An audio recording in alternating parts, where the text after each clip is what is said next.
Hi friends, আমি শান্তনু বলছি। আমার ইউটিউব চ্যানেলের নাম শান্তনু ওয়ান পিজনস কেয়ার। আজ থেকে 15 দিন পর্যন্ত এই দানাটা যাদের পায়রা রেডি হয়ে গেছে তারা চালাবে প্রথম 15 দিন।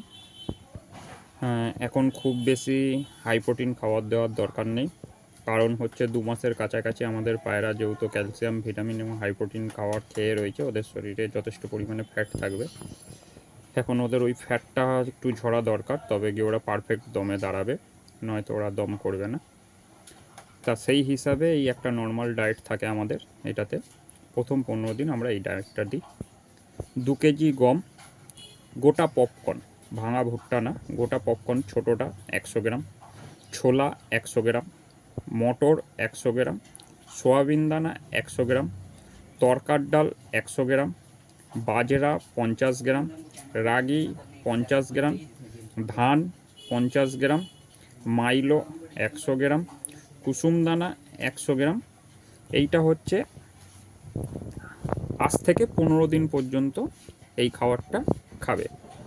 যখন পায়রার ফ্লাইং টাইমিং আস্তে আস্তে বাড়তে থাকবে, মোটামুটি ঘন্টা 3-4 ঘরে গিয়ে ঢুকবে, তখন ডায়েটটা আমাদের চেঞ্জ হবে। তখন এতে আরেকটু প্রোটিনের হার বাড়ানো হবে, কারণ হচ্ছে তখন আস্তে আস্তে পায়রার বডি ভাঙা শুরু হবে। সেই জায়গায় দাঁড়িয়ে গিয়ে তখন আলাদা একটা ডায়েট চার্ট তৈরি করা হবে। তাই এখন যেহেতু নর্মাল একটা ওড়ান থাকবে, যেহেতু 2 মাসের কাছাকাছি আমাদের পায়রা বসে খেয়েছে, ক্যালসিয়াম ভিটামিন অতিরিক্ত পরিমাণে খেয়ে রয়েছে, তাই বডিতে ওদের যথেষ্ট পরিমাণে ফ্যাট থাকবে।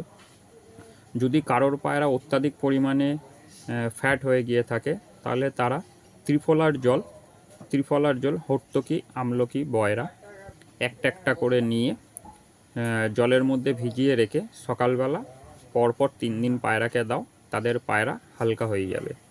যদি পায়রা অত্যাধিক ভারী হয়ে গিয়ে থাকে তবেই দেবে, নাহলে দেওয়ার দরকার নেই। পায়রা আপাতত এই ডায়েট ফুডটাই খাবে। আর এখন বর্তমানে যেহেতু এতদিন পর্যন্ত ক্যালসিয়াম ভিটামিন অতিরিক্ত পরিমাণে খেয়ে রয়েছে, এখন বর্তমানে সপ্তাহে 1 দিন ক্যালসিয়াম দেবে এবং সপ্তাহে 1 দিন ভিটামিন দেবে। ভিটামিন বি কমপ্লেক্সটা চালাবে। এখন মাল্টিভিটামিন দেবে না, কারণ হচ্ছে এখন যথেষ্ট গরম আছে, সেহেতু পায়রাকে ওভার গরম করা চলবে না। যেহেতু এতে বাজরা রাগি আছে, পায়রা এমনিই গরম হবে। আপাতত এখন 15 দিন এই ডায়েটেই আমাদের পায়রার ফ্লাইং চলবে। 15 দিন বাদে এরপরে আবার ডায়েট চেঞ্জ হবে। তারপরে রুটির ভিডিও আসবে এবং পার্ট বাই পার্ট আমি সবাইকে ভিডিও দিতে থাকবো। তা আশা করব ভিডিওটা ভালো লাগলে লাইক করবে, শেয়ার করবে, সাবস্ক্রাইব করবে এবং তোমাদের চেনা জানা যারা রয়েছে, যারা নতুন পায়রা শখ করছে, তাদেরকেও শেয়ার করবে, যাতে তারাও আমাদের সঙ্গে শখ করতে পারে, তারাও একটা ভালো ফ্লাইং করতে পারে। তাই বলে আমি আমার ভিডিওটা শেষ করছি।